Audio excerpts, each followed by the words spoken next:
Diasco Foot, miroir du football de la diaspora congolaise.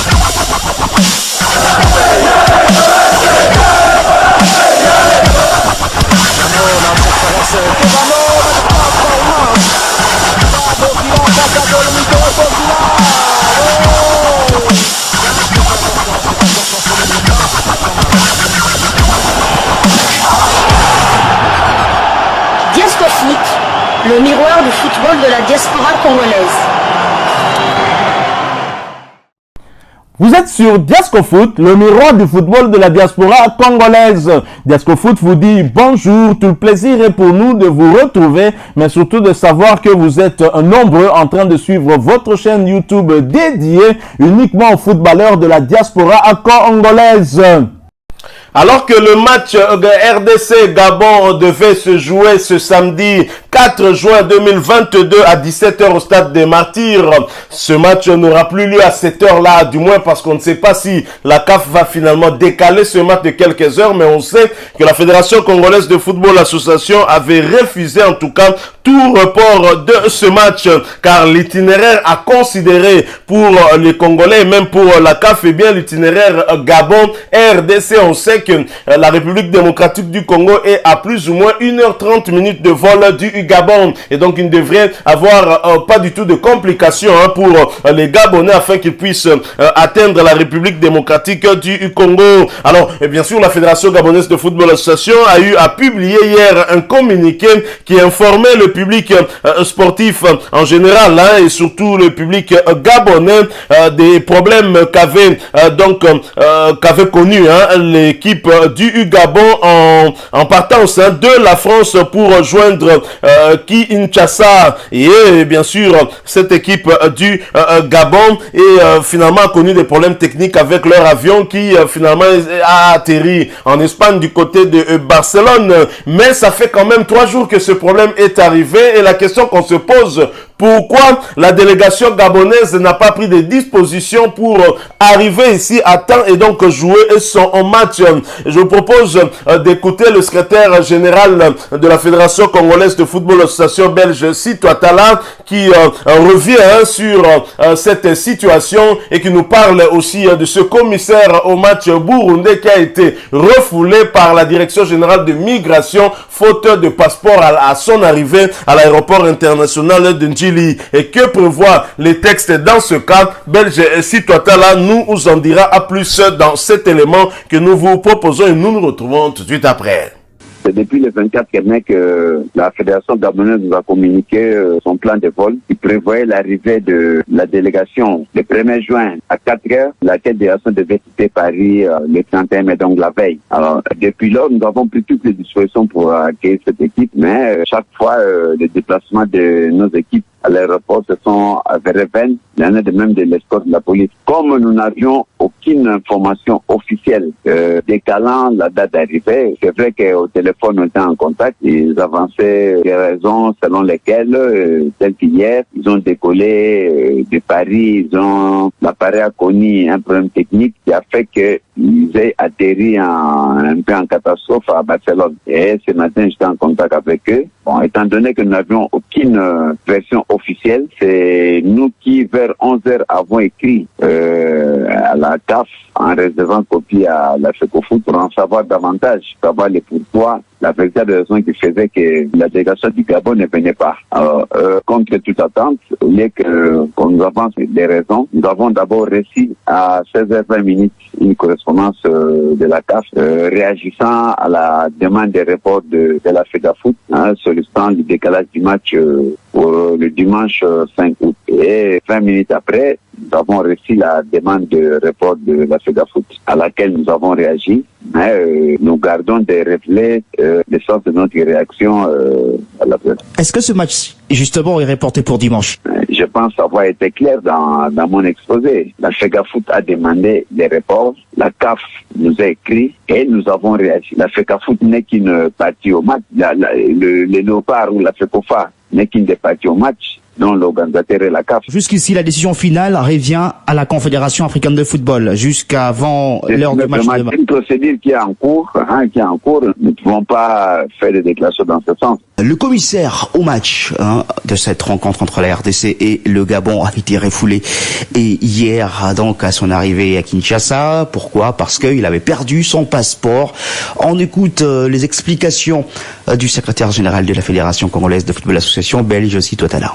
Dire qu'il a été refoulé, c'est trop dire, c'est-à-dire que nous sommes acquittés de toutes nos obligations réglementaires qui consistent à assurer son déplacement par avion de Bujumbura à Kinshasa. Nous l'avons fait dans les délais et il avait effectivement quitté Bujumbura pour Kinshasa en transitant par Addis Abeba, mais c'est sur le trajet Bujumbura à Addis Abeba qu'il a perdu son passeport. Et au niveau d'Addis Abeba, il s'est fait octroyer un témoignage de ses passés, avait pris la précaution à travers Tchopian pour alerter le service de l'immigration de Congolais, donc la DGM. Arrivé à l'aéroport, dès qu'il s'est présenté sans passeport au service de l'immigration, on lui a prié de retourner à bord de l'avion. Nous avons effectivement eu l'information un peu en retard.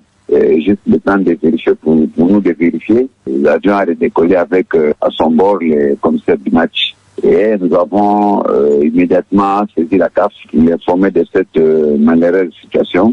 Et lui-même également, quand il est rentré à Bujumbura, il a saisi la CAF et nous a réservé copie. Et il s'est vraiment montré très désolé de cette situation malheureuse qui lui est arrivée. Conséquemment à cela, la CAF nous a répondu en appliquant les règlements de la compétition, plus précisément l'article 23 alinéa 5 qui prévoit que en cas d'absence du commissaire du match, ces missions seront assurées par l'arbitre du match. Donc, c'est la correspondance que nous avons laissée de la CAF ce jour. Voilà, c'était là donc le secrétaire général de la Fédération congolaise de football, l'association. Ce sont donc des débuts difficiles pour le Gabon dans ces éliminatoires de la Coupe d'Afrique des Nations Côte d'Ivoire 2023. Oui, même les journalistes sportifs gabonais présents à Kinshasa sont très déçus. La nuit a été très longue pour les Gabonais, en tout cas, eux qui ne sont toujours pas sûrs de voir leur équipe atterrir ici à Kinshasa. Je vous propose d'écouter Frédéric Nancy Pagna, qui est journaliste à la radio Gabon. De dire que le Gabon se complique les débuts des éliminatoires. On connaît tous l'affaire de retard d'avion. L'équipe gabonaise était attendue depuis 3 jours à Kinshasa. Elle n'est toujours pas là. Et même au moment où je vous parle, les Panthères n'ont pas quitté Barcelone, où ils ont dû atterrir à cause d'une panne technique de l'avion affrété par les autorités gabonaises. Derrière tous ces retards, ça fait 3 jours que les Panthères ne se sont pas entraînés.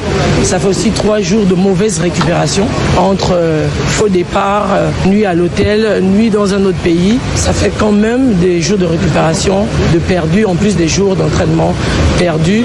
Donc je vais être moins optimiste. C'est difficile, ça ne ment pas le sport, c'est difficile d'aborder un match, surtout quand on sait que la RDC est revancharde. C'est difficile d'aborder un match pareil en ayant une mauvaise préparation. J'ai pas envie de dire que le Gabon va perdre, mais ça va être un match difficile pour le Gabon ici. Voilà, c'était donc Frédéric Nancy Pagna, qui est journaliste à Radio Gabon. Allez, ce match va-t-il se jouer ou pas? C'est la grande interrogation. Y aura-t-il report ou pas? C'est la grande interrogation également. Voilà, nous sommes de retour.